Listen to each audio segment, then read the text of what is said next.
Magandang araw! Muli, ito si Teacher JM at tayo mag-aaral ng kasaysayan ng lalawigan ng Rizal sa Makabansa 3, Term 1.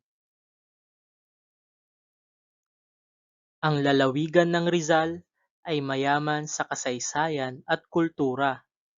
Narito ang ilang mahalagang pangyayari sa kasaysayan ng Rizal.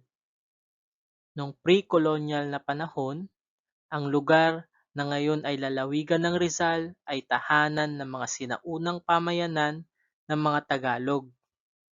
Ang mga Tagalog ay may sariling kultura, tradisyon at pamahalaan.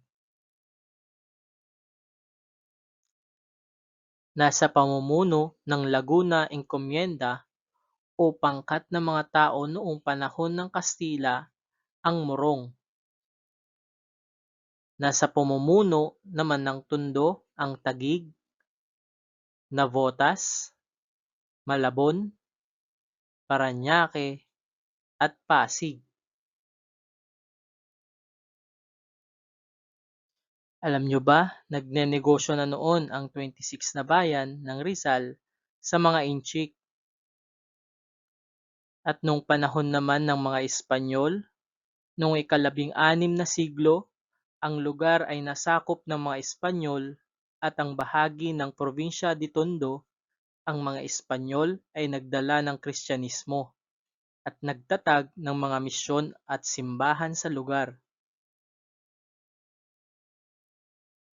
At ang pagiging bahagi ng Laguna noong 1853, ang lugar ay naging bahagi ng Laguna at tinawag na Distrito de Morong. Ang Distrito de Morong ay binubuo ng mga bayan ng Morong, Baras, Tanay, Pilila at Binangonan. At ang pagiging isang lalawigan noong 1901, ang Distrito de Morong ay naging isang lalawigan at tinatawag na Rizal bilang pagkilala kay Jose Rizal, ang ating pambansang bayani ng Pilipinas. Ang lalawigan ng Rizal ay binubuo ng mga bayan ng Morong, Baras, Tanay, Pilila, Binangonan, at iba pa. At sa kasalukuyang panahon, ang lalawigan ng Rizal ay isa sa mga lalawigan ng Calabarzon. Ang lalawigan ay mayaman sa kultura, kasaysayan, at likas na yaman. Ang lalawigan ng Rizal ay mayaman sa kasaysayan at kultura na nagmula sa mga sinaunang pamayanan hanggang sa kasalukuyang panahon. Ang mga lalawigan ay patuloy na lumalago at umuunlad na nagbibigay ng oportunidad sa mga residente nito. Atin munang sagutin ang pagsasanay na may panutong basahin at unawain ang pangungusap. Isulat ang tama kung ang pangungusap ay wasto at mali naman kung hindi. Meron kayong 1 minuto upang sagutin ito.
Narito ang mga wastong sagot.